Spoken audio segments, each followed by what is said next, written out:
kembali akan menceritakan kisah tentang nabi-nabi Allah. Nabi satu ini termasuk dalam 25 nabi yang namanya tercantum di dalam Al-Quran. Kisahnya sangat menarik untuk disimak, karena setan bahkan sampai iblis turun tangan pun tak sanggup untuk menggoda manusia pilihan Allah Subhanahu wa Ta'ala ini. Ditambah lagi, nabi ini seringkali dikait-kaitkan dengan tokoh Buddha. Banyak yang beranggapan bahwa beliau adalah sosok Siddhartha Gautama yang menjadi pendiri dari agama Buddha. Untuk itu, di video kali ini, kita akan membahas tentang kisah Nabi Allah Zulkifli alaihissalam. Assalamualaikum warahmatullahi wabarakatuh, sobat beriman yang dimuliakan Allah. Alangkah lebih baik jika sahabat sekalian bantu channel ini terus berkembang dengan cara like, komen, dan subscribe. Semoga kita selalu dalam keadaan sehat walafiat, dipanjangkan rezekinya, dan dimudahkan urusannya. Amin ya rabbal alamin. Nama Nabi Zulkifli disebutkan hanya 2 kali di dalam Al-Quran, yaitu di dalam surat Syad ayat ke-48. Dan ingatlah kan Ismail, Ilyasa, dan Zulkifli. Semuanya termasuk orang-orang yang paling baik. Kemudian di surat Al-Anbiya ayat ke-85. Dan ingatlah kisah Ismail, Idris, dan Zulkifli. Semuanya mereka termasuk orang-orang yang sabar. Meskipun Zulkifli tidak disebutkan secara tegas dalam Al-Quran bahwa beliau adalah seorang nabi, karena di kedua ayat tersebut nama Zulkifli disebutkan dengan pujian bersamaan dengan para nabi lainnya, maka para ulama dan sejarawan menyimpulkan bahwa Zulkifli juga seorang nabi. Menurut pendapat dari Imam Ibnu Katsir di dalam tafsir Al-Quran Al-Azim, beliau menegaskan bahwa Zulkifli adalah seorang nabi utusan Allah Subhanahu wa Ta'ala. Alasan beliau, tidak ada seorang pun yang namanya disebut dalam deretan nama nabi-nabi, kecuali dia adalah seorang nabi. Akan tetapi teman-teman, ada pula beberapa ulama yang menyebutkan bahwa Zulkifli bukanlah seorang nabi. Akan tetapi, beliau hanyalah seorang yang saleh dan adil. Di antara sekian banyak ulama yang berpendapat demikian adalah Imam Ibnu Jarir At-Tabari. Teman-teman, Zulkifli bukanlah nama sebenarnya. Itu adalah sebuah julukan atau nama kehormatan yang diberikan untuk seseorang. Di dalam kitab Ibnu Katsir, nama asli dari Zulkifli adalah Basyar atau Bashar. Disebutkan juga di sana bahwa Nabi Zulkifli adalah putra dari Nabi Ayub alaihissalam. Jadi nasab beliau adalah Basyar bin Ayub. Nasab lengkapnya adalah Basyar bin Ayub bin Amus bin Tawaf bin Rum bin Aish bin Ishaq bin Ibrahim al-Khalil. Beliau hidup sekitar abad ke-16 sampai abad ke-15 sebelum Masehi dan diutus Allah Subhanahu wa Ta'ala kepada suatu kaum yang bernama Arami atau Amori. Kaum ini adalah bangsa Romawi kuno yang tinggal di wilayah sekitar Damaskus, Suriah, dan Yordania. Di sanalah Nabi Zulkifli melanjutkan tugas kenabiannya dari ayahnya, yaitu Nabi Ayub. Ini adalah pendapat dari Imam Ibnu Katsir. Namun, para ulama lain ada yang berbeda pendapat tentang kapan masa diutusnya Nabi Zulkifli ini. Kalau menurut Imam Ibnu Jarir At-Tabari, Nabi Zulkifli adalah penerus dari Nabi Ilyasa yang hidup sekitar abad ke-9 Masehi. Namun, antara Imam Ibnu Katsir dan Imam At-Tabari sama-sama menyebutkan bahwa Nabi Zulkifli adalah salah seorang raja di negeri Syam. Kisahnya begini, teman-teman. Ada sebuah negeri di Syam yang dipimpin oleh seorang raja saleh. Raja ini merupakan salah seorang nabi yang diutus Allah Subhanahu wa Ta'ala. Beliau bernama Raja Ilyasa atau Nabi Ilyasa. Ketika itu Nabi Ilyasa sudah sangat tua dan beliau tidak memiliki anak laki-laki sebagai penerusnya. Maka ketika itu Nabi atau Raja Ilyasa mengumpulkan rakyatnya di suatu tempat. Kemudian Nabi Ilyasa berkata, "Wahai kaumku, saat ini aku sudah sangat tua dan tidak memiliki pengganti di kerajaan ini. Aku akan menunjuk salah seorang di antara kalian untuk menjadi penggantiku selagi aku masih hidup dan agar aku bisa melihat bagaimana kerjanya. Siapa yang mau menerima 3 hal dariku, maka aku akan tunjuk dia sebagai penggantiku. Yang pertama, selalu berpuasa di siang hari. Yang kedua, selalu salat pada malam hari. Dan yang ketiga, dia tidak pernah marah seumur hidupnya. Siapakah dari kalian yang mau?"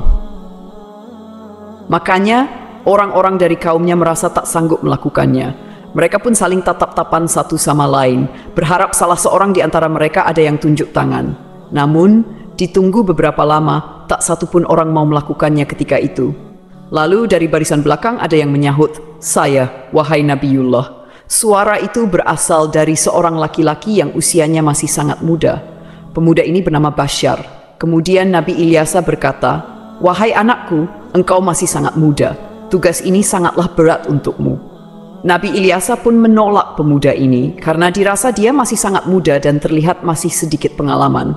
Keesokan harinya, di tempat yang sama dan dengan orang-orang yang sama, Nabi Ilyasa berseru hal yang sama lagi kepada kaumnya.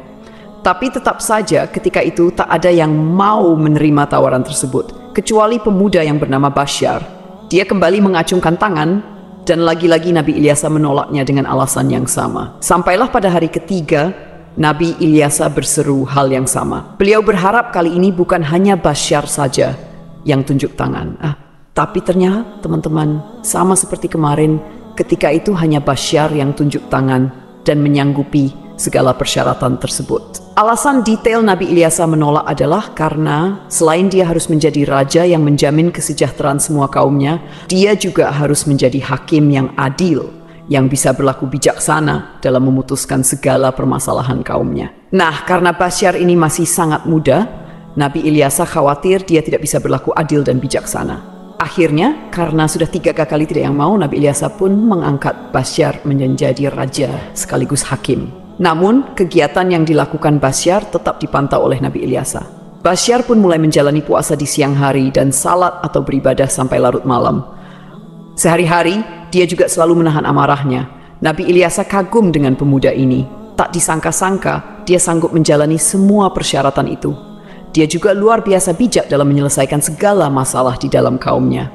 Nabi Ilyasa bangga kepada Basyar yang telah menepati janji-janjinya. Karena itu, Basyar diberikan julukan Zulkifli, yang artinya sanggup, karena kesanggupannya menjalankan semua persyaratan. Ditambah lagi, dia selalu berlaku adil dan bijaksana. Sobat beriman yang dimuliakan Allah, kisah naiknya Zulkifli atau Basyar menjadi raja disampaikan oleh Imam Ibnu Katsir di dalam kitabnya yang berjudul Qisasul Anbiya. Hanya saja nama rajanya berbeda, bukan Nabi Ilyasa, melainkan di sana dituliskan raja itu bernama Yasa. Lain halnya di dalam kitab Ibnu Jarir, beliau menuliskan bahwa raja pada masa itu adalah Nabi Allah Ilyasa. Seiring berjalannya waktu, Nabi Ilyasa pun meninggal dunia. Kini Raja Zulkifli tak ada lagi yang memantau. Sepeninggal Ilyasa, Nabi Zulkifli memimpin negeri Syam dengan sangat baik. Zulkifli sangat mementingkan urusan rakyatnya daripada urusan dirinya dan keluarganya. Beliau memegang teguh janjinya untuk selalu berpuasa di siang hari, beribadah di malam hari, dan tak pernah sekalipun marah. Zulkifli selalu sabar dalam keadaan apapun. Di sisi lain, iblis kesalehan dan kebaikan Nabi Zulkifli dalam memimpin rakyatnya, serta begitu kuatnya dia memegang janji. Maka iblis pun tak tinggal diam. Kemudian iblis mengutus tentaranya, yaitu setan-setan yang sangat kuat, untuk menggoda Zulkifli supaya minimal goyah sedikit keimanannya. Berkali-kali iblis mengutus setan untuk menggoda, berkali-kali pula mereka gagal. Tak ada satupun setan yang berhasil menggoda Nabi Zulkifli ini. Akhirnya, iblis berinisiatif untuk turun tangan langsung menggoda Nabi Zulkifli. Dia pun mulai mencari waktu yang tepat.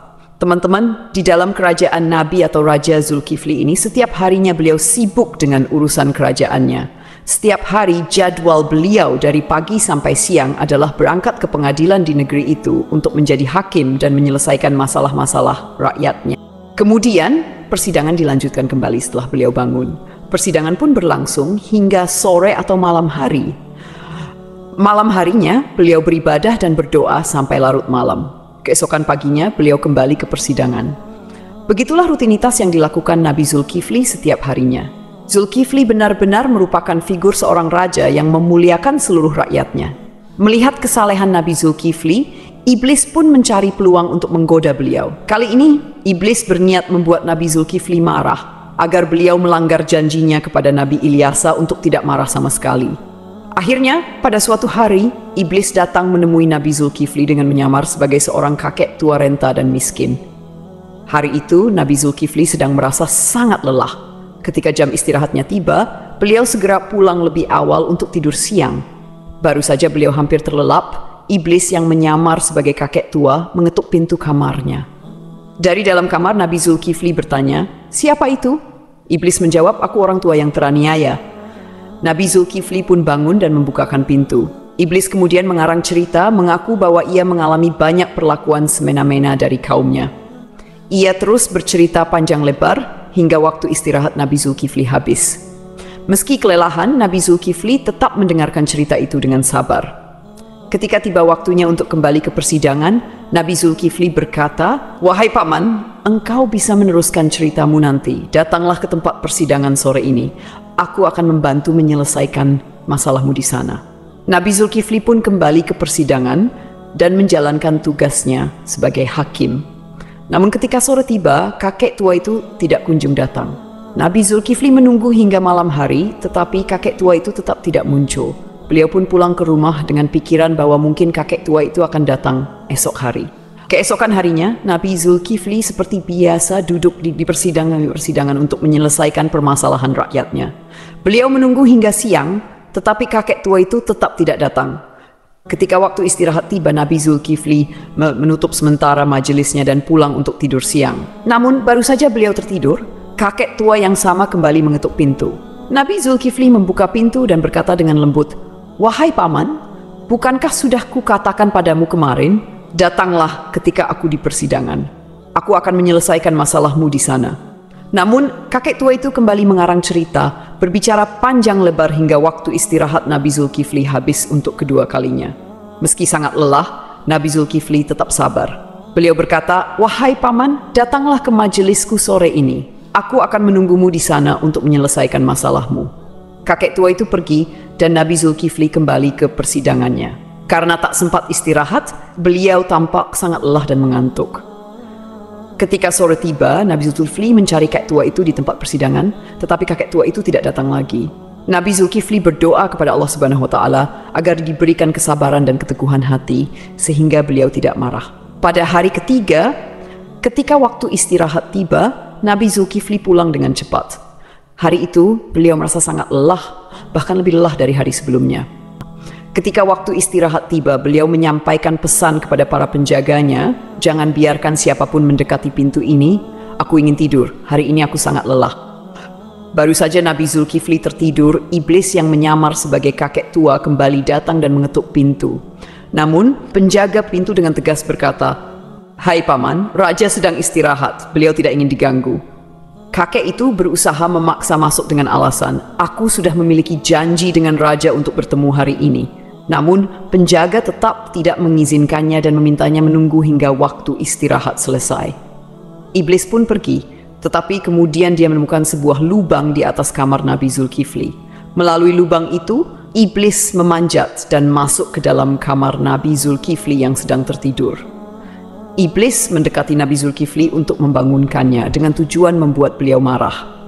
Saat terbangun, Nabi Zulkifli melihat kakek tua itu dan bertanya, "Hai paman, apa yang kau lakukan di kamarku? Bukankah aku telah menyuruhmu untuk menemuiku di persidangan?"